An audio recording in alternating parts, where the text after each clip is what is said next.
Bismillahirrahmanirrahim. Assalamualaikum warahmatullahi wabarakatuh.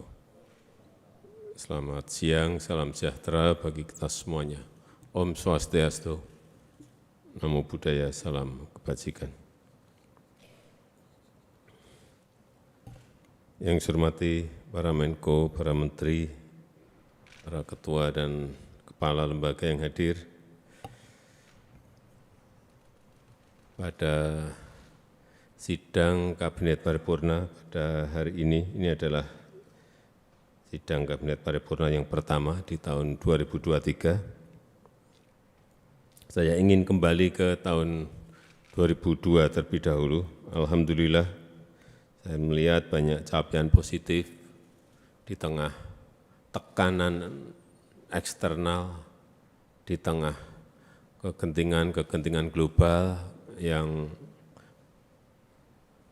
memberikan ancaman resiko-resiko terhadap semua negara, dan tahun turbulensi di tahun 2022 bisa kita lalui dengan baik dengan pertumbuhan ekonomi di kuartal ketiga 5,72, mungkin nanti akan jatuh di rata-rata tahunannya saya kira 5,2 atau 5,3. Dan juga kalau kita lihat dari sisi inflasi bisa kita kendalikan di angka 5,5%, ini juga sebuah capaian yang sangat baik dan saya minta untuk juga terus dilanjutkan menekan inflasi ini.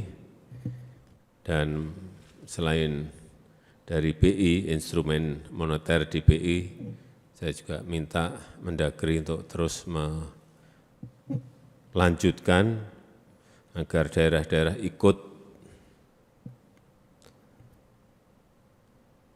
bersama-sama berpartisipasi dalam menekan inflasi agar bisa kita tekan sekecil mungkin.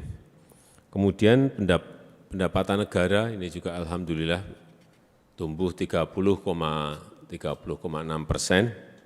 dan kita harapkan di tahun ini kita juga masih pada posisi tahun yang tidak mudah. Ini adalah tahun ujian bagi semua negara di dunia karena tekanan geopolitik yang semakin tinggi, ekonomi dunia melemah, utamanya negara-negara besar, EU, China, Amerika, ini saya kira diperkirakan akan melemah semua, padahal ekspor kita ke negara-negara itu sangat besar, sehingga kita juga harus hati-hati. Dan proyeksi pertumbuhan ekonomi dunia juga menurun dari angka yang sebelumnya 2,9, turun lagi, sekarang menjadi diproyeksikan hanya 1,7%.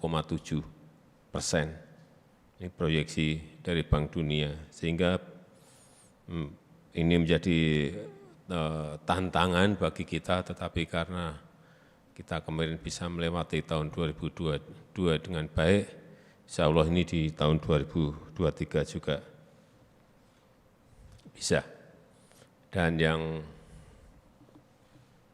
paling penting, setiap perubahan yang ada di dunia harus kita respon secara cepat. Kebijakan-kebijakan yang kita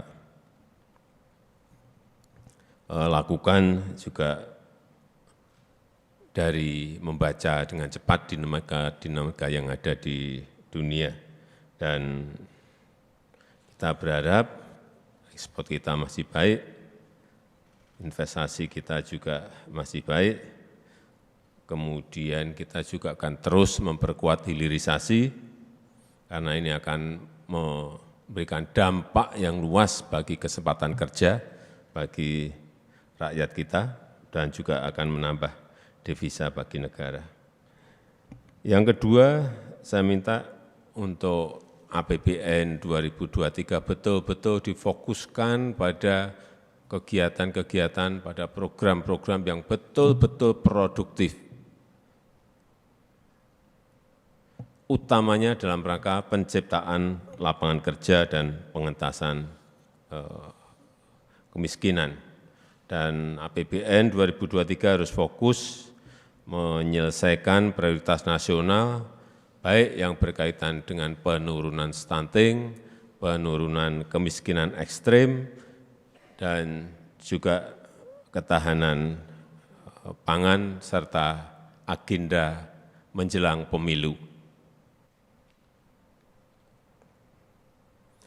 Dan agar kementerian mendorong transfer ke daerah, termasuk di dalamnya dana desa, itu betul-betul harus disampaikan bahwa ini, dana-dana ini harus memberikan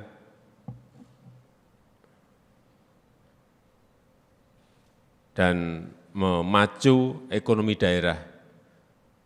Jangan sampai dana yang ditransfer tidak memberikan efek memacu ekonomi di daerah.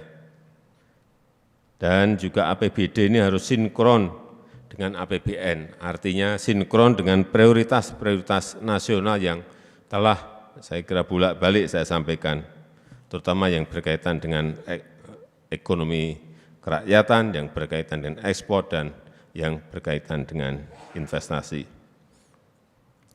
Kemudian yang terakhir, untuk fondasi stabilitas politik, demokrasi, kepastian hukum, dan rasa keadilan, serta penegakan HAM yang terus harus kita perkuat.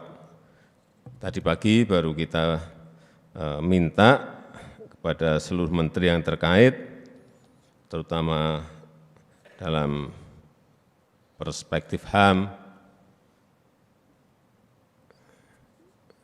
saya minta tindak lanjut dari apa yang saya umumkan minggu yang lalu. Seluruh kementerian ikut bersama-sama menindaklanjuti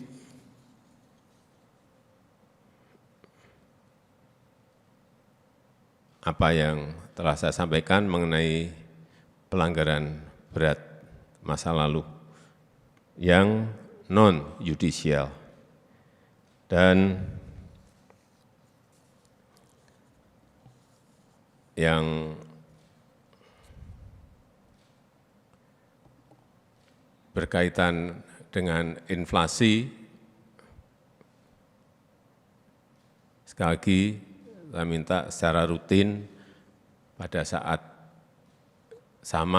saat kita mengerjakan urusan COVID, semua bisa bekerja bareng-bareng, bekerja bersama-sama. Kita harapkan juga urusan inflasi ini bisa